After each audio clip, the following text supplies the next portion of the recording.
तो 11th 9th 10th से ही online field के अंदर घुस गया था, क्योंकि जॉब मेरा वैसे भी नहीं था कि जॉब वगैरह करना है, स्टार्टिंग से ही नहीं था। और अभी मैं अर्निंग भी कर रहा हूँ, लगभग 1-2 लाख रुपए अप्रोक्सीमेटली मंथली बन जाते हैं। ऐसा क्या कर रहे हो? सर डिजिटल मार्केटिंग कर रहा हूँ मैं। मुझे भी साथ लगा लो। तो असिस्टेंट चाहिए आपको?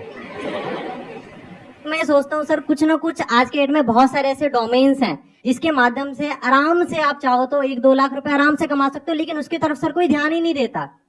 उसकी तरफ सब सोचते हैं फ्रॉड है, स्कैम है, वगैरह वगैरह, ठीक है, लेकिन उसकी तरफ ध्यान दोगे तो जॉब से ज्यादा वहां पे अपॉर्चुनिटी है। तो बेसिकली आज मैं चाहता हूँ आप इस टॉपिक के ऊपर बात करें कि बहुत सारे ऐसे प्लेटफॉर्म जो लोग सीख करके कर सकते हैं। कोई भी आपके पास स्किल है उसको प्रमोट करके आप पैसा कमा सकते हो, तो क्यों लोग इतने सारे जॉब के पीछे पड़े हुए हैं? मेरी चीज समझ में नहीं आता, क्यों एग्जामिनेशन की तैयारी कर रहे हैं। आप में से कितने हैं जो अभी किसी न किसी एंट्रेंस की तैयारी कर रहे हैं?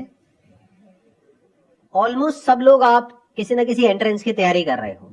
अब मेरा आप लोगों से क्वेश्चन है, इनका ये कहना है कि मार्केट में इतनी सारी अपॉर्चुनिटीज हैं, तो फिर आप एक इतने कॉम्पिटिटिव वर्ल्ड में क्यों एंटर कर रहे हो, जहां पर के पहले तो एंट्रेंस को क्रैक करना इज नेक्स्ट टू इम्पॉसिबल, उसके बाद में अच्छी जगह पर जॉब मिलना इज नेक्स्ट टू इम्पॉसिबल, उसके बाद में उस जॉब को रिटेन करना भी आने वाले टाइम में और मुश्किल होने वाला है।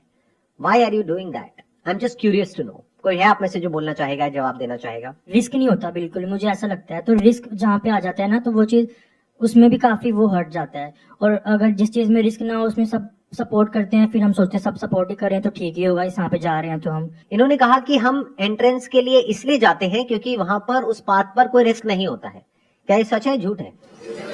कितने एग्री करते हैं इनकी बात से? तो जब रिस्क है और बहुत रिस्क है, क्योंकि लाखों बच्चे अप्लाई करते हैं, उसमें से कुछ का होता है, ये बात हमको पता है, तो फिर क्यों इस पाथ को आप चुनते हो? जब यहाँ पे रिस्क भी है और कोई श्योरिटी भी नहीं है, तो क्यों इस पाथ को चुनते हो? क्यों कुछ और एक्सप्लोर नहीं करते हो? सर पैसे की बात करेंगे, रिस्क की बात करेंगे, तो जितना बिजनेस नॉर्मली स्टार्ट किया था उससे कई गुना ज्यादा पढ़ाई में लग जाता है। कितना लग जाता होगा? आप में से कोई बताएगा जो लोग एंट्रेंस की तैयारी कर रहे हैं, नियर अबाउट कितना पैसा लग जाता है? कोचिंग की फीस 6-7 लाख होती है सर। कोचिंग की फीस 6-7 लाख होती है? जी सर, फिर जी में सर 6-7 ले ले। नहीं नहीं, 6-7 लाख थोड़ी होती है। Yes sir. मुझे आइडिया नहीं है, मैं सीरियसली पूछ रहा हूँ। मतलब एवरेज फीस क्या होती है कोचिंग की एक साल की? 2 से 3 लाख सर। 2 से 3 लाख रुपए साल की, तो मतलब 2 साल की हो गई 5 से 6 लाख रुपए। तो 6 लाख लगाने के बाद में होने की क्या पॉसिबिलिटी है और नहीं होने की क्या पॉसिबिलिटी है? 99% है कि तो नहीं होगा सर। 99% है कि नहीं होगा? Yes sir. तो रिस्क तो बहुत ज्यादा है यहाँ पर बॉस, ये तो बहुत ज्यादा है। सब एग्री कर रहे हैं इनसे कि 99% है? या अगर ऑप्टिमिस्टिकली भी देखा जाए तो 90% है कि नहीं होगा, 10% है कि हो जाएगा। अगर हम सिर्फ उन्हीं की बात करें जो बच्चे सीरियस है, क्योंकि जरूरी नहीं है हर बच्चा जो कोचिंग ले रहा है वो सीरियस भी हो पढ़ाई को लेकर के। तो मैं कह रहा हूं वो बच्चे जो ब्रिलियंट है, एफर्ट भी पूरा कर रहे हैं और डिजर्व भी करते हैं, तब भी जो पॉसिबिलिटी है आपकी सिलेक्शन होने की अच्छी जगह पर, वो 10% है। 90% है कि नहीं होगा? और जब नहीं होगा तो क्या होगा? What is your backup plan? Private college sir. तो वहां भी पैसा लगेगा या वहां पे फ्री में पढ़ाई है? कितना पैसा लगता है? 4 साल का नियर अबाउट कितना पैसा लग जाता है? 20 लाख रुपए। अच्छा, मेडिकल का तो 80-90 लाख है, बट अगर इंजीनियरिंग की भी बात करी जाए तो 20 लाख रुपए तो मान के ही चलो। तो नियर अबाउट आपने 20-25 लाख रुपए तो लगा दिया अपने घर वालों का। एंड आई एम अज्यूमिंग कि आप कोई बहुत अमीर बैकग्राउंड से नहीं हो, मेजोरिटी ऑफ यू। आप में से कितने हैं जो मिडिल क्लास से हैं? हाथ ऊपर करिए। मेरा मिडिल क्लास वाला सेशन देखा है आप लोगों ने? यस सर, देखा है। अगर वो देखा होता तो अभी हाथ ऊपर नहीं करते। मिडिल क्लास मतलब अगर मैं सिंपल वे में पूछूं तो आप में से कितने हैं जिनकी जो हाउस होल्ड इनकम है वो साल की 12 लाख से ज्यादा है? अब हाथ ऊपर करो। इसको मैं दूसरी तरीके से पूछता हूँ, आप में से कितने हैं जिनके घर वालों के पास में 20-30 लाख रुपए स्पेयर है, मतलब अकाउंट में पड़ा हुआ है, अगर वो चला भी जाए तो कोई फर्क नहीं पड़ता? हाथ ऊपर करो। इसका मतलब आपको या तो लोन लेना पड़ेगा या फिर आपके घर वालों को लोन लेना पड़ेगा।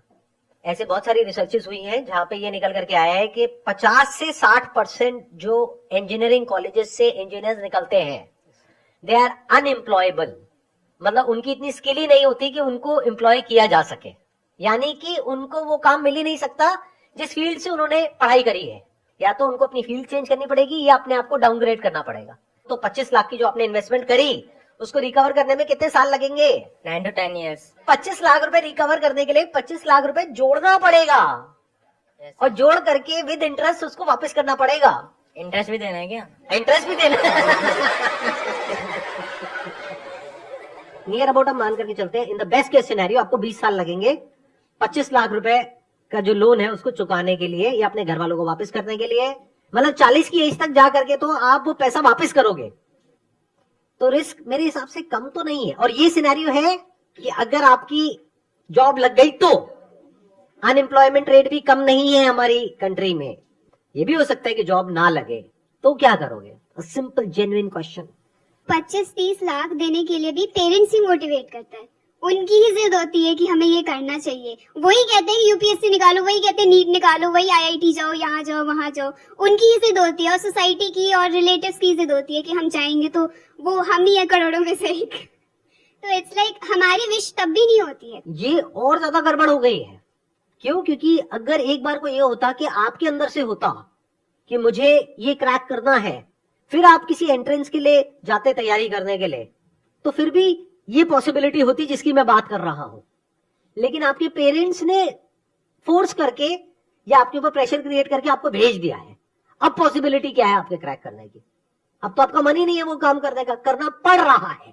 एक है कि आप खुद अपने अंदर से मोटिवेटेड हो, बाहर से किसी एक्सटर्नल मोटिवेशन की आपको जरूरत नहीं है, तब फिर भी होने की पॉसिबिलिटी है, बशर्ते कि आपके अंदर वो कैपेबिलिटी भी हो उसको क्रैक करने की। लेकिन अगर आपका खुद का ही मन नहीं है, लेकिन पेरेंट्स का प्रेशर है, सोसाइटी का प्रेशर है, उसकी वजह से आप जा रहे हो, तो वहां जाकर के क्या करोगे? बहाने ढूंढोगे क्लास बंक करने के, टाइम पास करने के तरीके ढूंढोगे, रात को बैठ करके वीडियो गेम्स खेलोगे, या क्या करोगे वो मुझे बताने की जरूरत नहीं है डिटेल में, आपकी हंसी से पता लग रहा है। घर वालों को तो ये लगता है कि मेरा बच्चा तो पता नहीं क्या कर जाएगा, अगला सुंदर पिचाई यही है, हमारे घर में ही पैदा हुआ है। लेकिन आपको तो पता है ना अंदर से आप क्या हो। तो इसका मतलब क्या है? वो पैसा पूरी तरीके से बर्बाद होने वाला है। बड़ा नुकसान किसका है, आपके पेरेंट्स का या आपका?